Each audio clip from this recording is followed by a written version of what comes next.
Sir नमस्कार। नमस्ते, यहाँलाई कार्यक्रममा स्वागत छ। धन्यवाद। हजुरको परिचयबाट नै सुरु गरौँ न। हजुर, मेरो नाम प्रकाश सिंहजी हो। म भक्तपुर लिबाली बस्छु।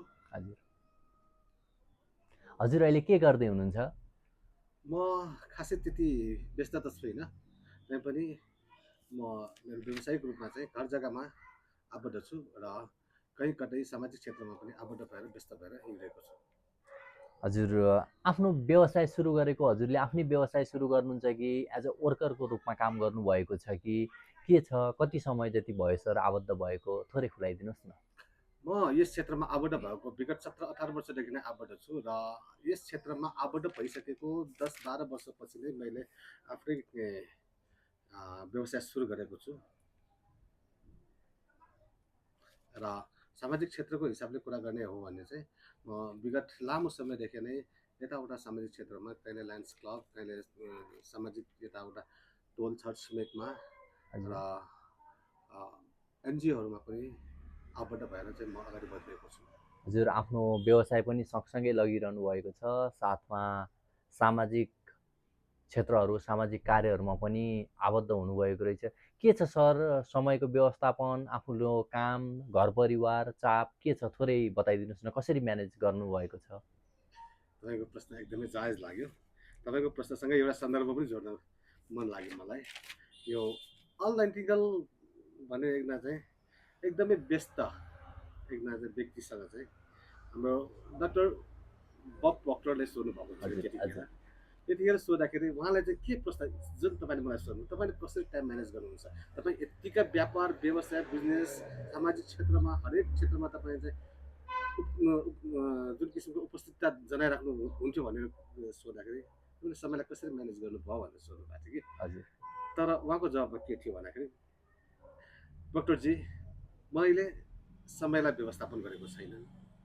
समय त तपाईँसित पनि 24 घन्टै छ एक दिनमा, हजुर, मसँग पनि 24 पक्कै घन्टै पनि छ छ। भनेर चाहिँ उहाँले जवाब दियो। र मात्र मैले के गरेँ भने मेरा काम गर्ने क्रियाकलापलाई मैले चेन्ज गरेँ, म्यानेज गरेँ भनेर चाहिँ उहाँले भन्नुभएको थियो। वाउ! इट्स सुपर होइन त?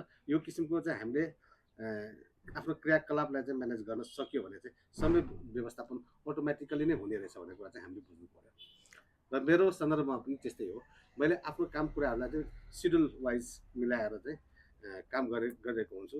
यतिखेर तपाईँले मलाई तपाईँसित पनि टाइम दिन सकिरहेको अवस्था छु। म रस आवरमा छुइनँ। हजुर। मान्छेले यता पनि हात हालिरहेको छ, उता पनि हात हालिरहेको छ। सामाजिक क्षेत्रमा परिवारलाई कति मिलाएर काम गरिराखेको छ भने चाहिँ मलाई मान्छेहरू अलिकति ईर्ष्या पनि गर्ने गर्छन्। पक्कै पनि यो कुरा चाहिँ मैले तपाईँलाई जानकारी गराएँ कि समयभन्दा पनि हामीले कामलाई चाहिँ म्यानेज गर्न सिक्नुपर्छ। हजुर, पक्कै पनि सर।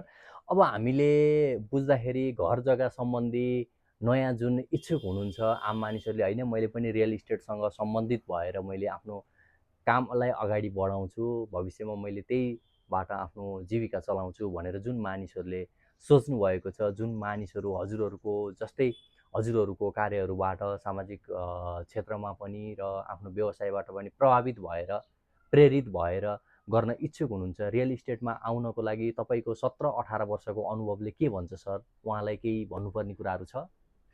खासै त्यस्तो त छैन, तैपनि उहाँहरूलाई चाहिँ स्वागत गर्न चाहन्छु यो हाम्रो व्यवसायमा र सामाजिक क्षेत्रमा स्वागत गर्नु पर्यो परेन वो निस्वार्थ भावले आउन सक्ने बाटो नै भयो र यो क्षेत्रमा चाहिँ आबद्ध भइरहेको 18 वर्षको अन्तरालमा मैले पाएको अनुभवका आधारमा मैले उहाँहरूलाई के भन्न चाहन्छु भने यदि तपाईँहरू यो क्षेत्रमा आबद्ध हुन चाहनुहुन्छ भने जो कोही पनि कोही सेयर मार्केटमा हुनुहुन्छ, कोही सुन लगानी यताउता व्यवसाय किराना गर्ने, तर त्योभन्दा अलग पाटोको चाहिँ व्यवसाय बिल्कुलै हो।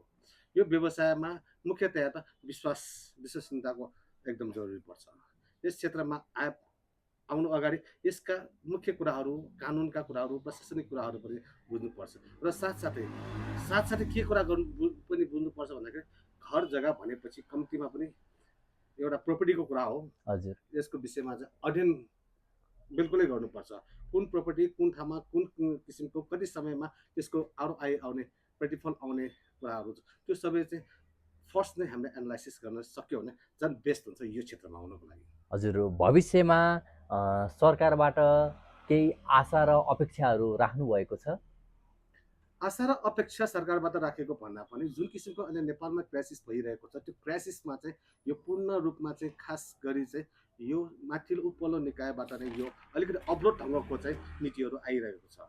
यस अवस्थामा मैले भन्नु पर्दाखेरि चाहिँ जुन ब्याङ्किङ सेक्टरबाट जुन लोन प्रवाह गर्ने लोन हजुर टु रेसियो जुन किसिमको छ त्यसमा चाहिँ धेरै किसिमको चाहिँ हामीलाई अप्ठ्याराहरू अब्स्ट्याकलहरू आइरहेको अवस्था छ हजुर जसमध्ये जुन पहिला चाहिँ 70-80% एउटा चाहिँ 100% जग्गालाई चाहिँ 70-80%सम्म चाहिँ लोन दिन्थ्यो भने आजको समय आएर 40देखि 50% मात्र चाहिँ लोन प्रवाहमा चाहिँ धेरै नै गाह्रो तपाईँ मानिलिनु तपाईँसँग 3 करोड आय स्रोत देखाउन सक्ने क्षमता छ भने तपाईँले चाहिँ त्यो 1 करोड लोन लिनै पर्छ र पऱ्यो यो कुरालाई त ब्याङ्किङ क्षेत्रले बुझिदिनु पऱ्यो नि यदि तपाईँसित त्यो आय स्रोत भएको त्यो 1 करोड आवश्यकै परेन र अर्को कुरा के छ भने सरकारको जुन किताब काठ सम्बन्धी होइन प्रशासनिक तौरबाट मालपोतमा हरेक किसिमको चर झमेला छ यसले गर्दाखेरि मान्छेहरू अब राजस्व पनि यति तिर्नुपर्ने उति तिर्नुपर्ने जुन किसिमको राजस्व बढावट छ यसले गर्दा पनि समस्या भयो यतिकै त राम्रो छ तपाईँ 10 रुपियाँ दिनकै कलेक्सन गर्नुहुन्छ कि 100 दिनमा 10 रुपियाँ कलेक्सन गर्नुहुन्छ धेरै अन्तर छ त्यसैले अर्थतन्त्रमा नै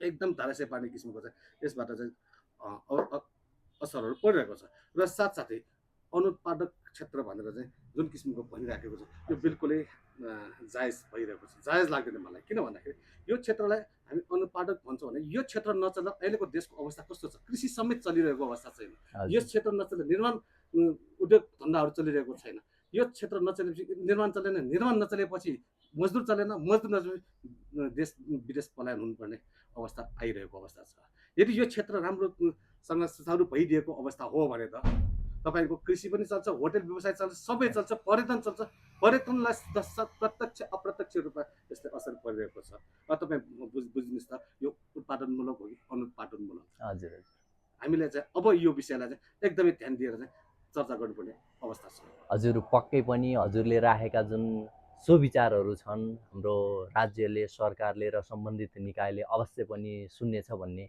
आशा र विश्वास पनि हामीले लिएका छौँ र सर हजुरको व्यस्तताको कारण पनि हाम्रो कार्यक्रममा आइदिनु भयो हामी कार्यक्रमको अन्तिम चरणमा प्रवेश गरेका पनि छौँ हजुर अन्तिममा केही आम दर्शकहरूलाई केही सन्देश दिन चाहनुहुन्छ सन्देश मूल त यो छ कि अबको समय भनेको हिजोको त्यत्रो लामो समयको अन्तरालपछि आएको जुन क्राइसिस छ कोभिड आयो भूकम्प आयो देशमा हरेक किसिमको चाहिँ भाडा व्यवधानहरू आइसक्यो अबको यो जेन्जी पछिको पुस्ताले एउटा स्थिर सरकार ल्याएको छ अब घर जग्गाको सम्बन्धमा चाहिँ घर जग्गा चाहिँ अब खुकुलो हुँदै नीतिहरू राम्रो हुँदै अबको अवस्थामा चाहिँ जग्गामा लगानी गर्नु उच्चतम बुद्धिमानी हुनेछ भने चाहिँ म आम जनतालाई चाहिँ मेरो सन्देश दिन चाहन्छु हजुरको आगामी दिनहरू अझै सफल रहोस् हाम्रो तर्फबाट हार्दिक शुभकामना सर हजुरको व्यस्तताको बावजुद पनि हाम्रो कार्यक्रमलाई समय दिनुभयो हजुरलाई धेरै धेरै धन्यवाद दिन चाहन्छु तपाईँलाई पनि धेरै धेरै धन्यवाद छ सर तपाईँले मलाई तपाईँहरूको यो कार्यक्रममा ल्याएर आफ्ना